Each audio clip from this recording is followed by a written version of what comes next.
Okay, this is about take 1,000 on how to chop a sample on the Akai S series. I had to redo it so many times because I forgot to mention things.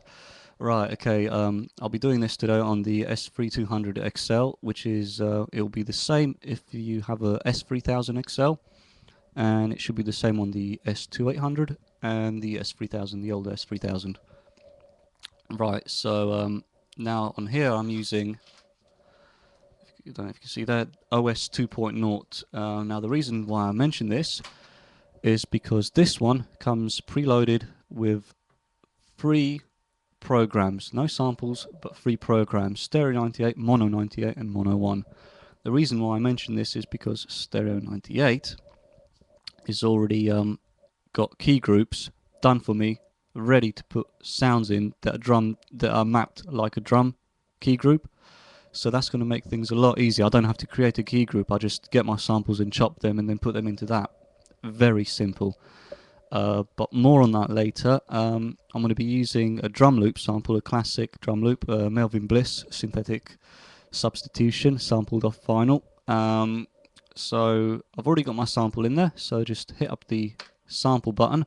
You can audition it by pressing the enter/play key, which I know you can't see here, but here we go. Here's the loop.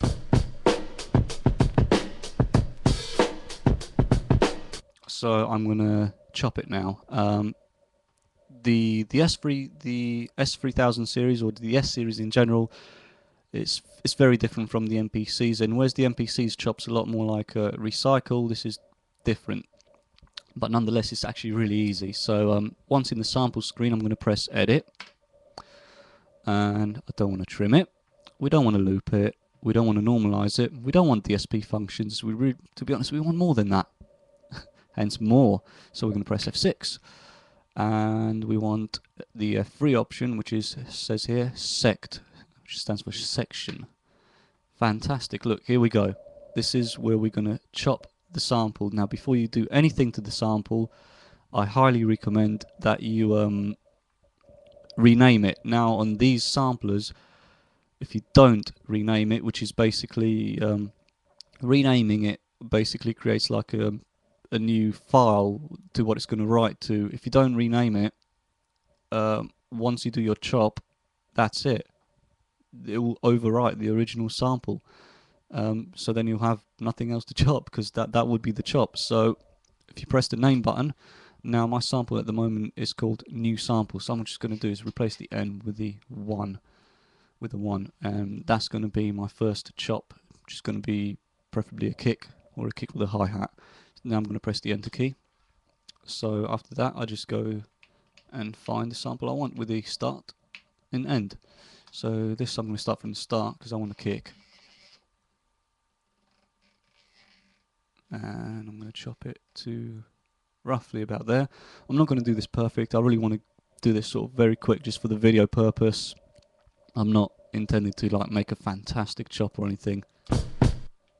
Right, so I'm auditioning the sound, by the way, by pressing the enter/play key. So let's say I'm fine, I'm happy with that. I'm going to press F8, execute. Now in mind, I've already given it a new name to write to, so I'm going to press execute. Now it gives you a whole load of options after I press that: to chop, to cut, or to extract. Or if you want to exit, change your mind, don't want this anymore. But what we're going to do is press F7 to extract that bit. That's the chop that we want right there. So done. That's done it. Really easy, fantastic. Now before we do anything else, we want our next chop. We're just going to press the name key again. Change the 1 to a 2, press enter. See here where it says start, we're going to go right to the end of our chop. There you go. So if I press the play key, can't hear anything. And after that, we want to go with where the end is, highlight that, and get our next chop. Let's say a snare, isn't it? Let's get a bit more. Get a bit more air. Hang on. Fantastic. Now we want to go press F7 again, extract. So there's our next chop, already done. Fantastic. Now press name again. We're going to change the 2 to a 3. Press enter. So here's our next chop. Go to the end of that one. And let's get this badunk. and press extract again. Done. Couldn't be more easier. Press name, change the 3 to a 4, enter. Go back to the end of that one. Sorry. And find the new chop here. Let's get the snare in as well. Enter. Extract, sorry. Yeah, F7. So that's done that. Press name again. 5. Enter. Go to the end. And get your next chop, which is going to be here. Actually, no, let's just get the hi-hat. Press F7. Extract. So easy. Now, I'm doing it all in this screen. You don't have to. You can do it more precisely if I press exit. Let's press the name key, so my next sample is going to be 6. Press enter. So, I mean, I can do it anywhere. Let's go back to here. Let's say I want the chop right there. So let's go with our start. I'm going to chop it right there.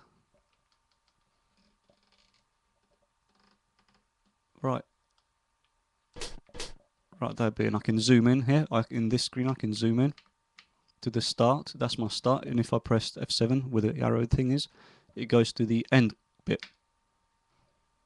It switches to the end cursor so I can see my end. If I press it again, it goes back to the beginning cursor. Zoom in, you can zoom out. Press extract again. F8. Extract, F7. Done. So now let's put this into a key group and map it. One more thing though, if I press sample again, press edit, go to obviously now here's our original sample, that's still in the memory. There's our loop. Now if I move with the data wheel, there's number 1. There's my kick. And number 2, there's my snare. Number 3, that bit. That bit. Number 5, there's my hi-hat. There's my other hi-hat.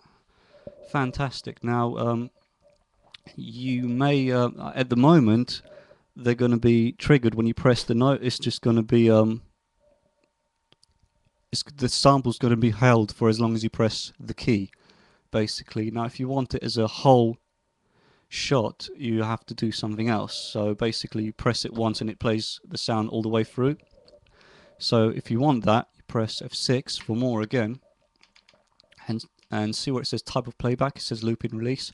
You want that to play to sample end, so it's going to play the whole sample when you press the key. So just go through all the samples I've just done and change them to that. This is perfect if you got like drum samples, basically, like standard samples. If you have samples off a record, you may want to just trigger them off the keys so you can, you know. Right, so I'm just doing this. Fantastic, so I've changed them all. Now we want to put them in a key group. I have to really hurry up here. Okay, so I'll press, while I'm in single mode, or you can be in multi-mode, either way you want to, press edit and go to key group. Oh sorry, I've selected the wrong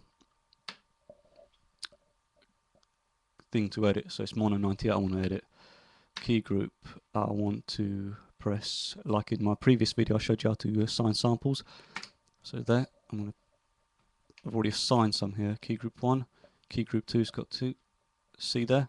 I've already assigned these samples. I chopped. Okay. Number 6, it's got 6, and so on. So basically, if you, the KG up there is my key groups, like I showed you in the previous video. So in 1, I would have had that bass drum. In key group 2, I'm going to assign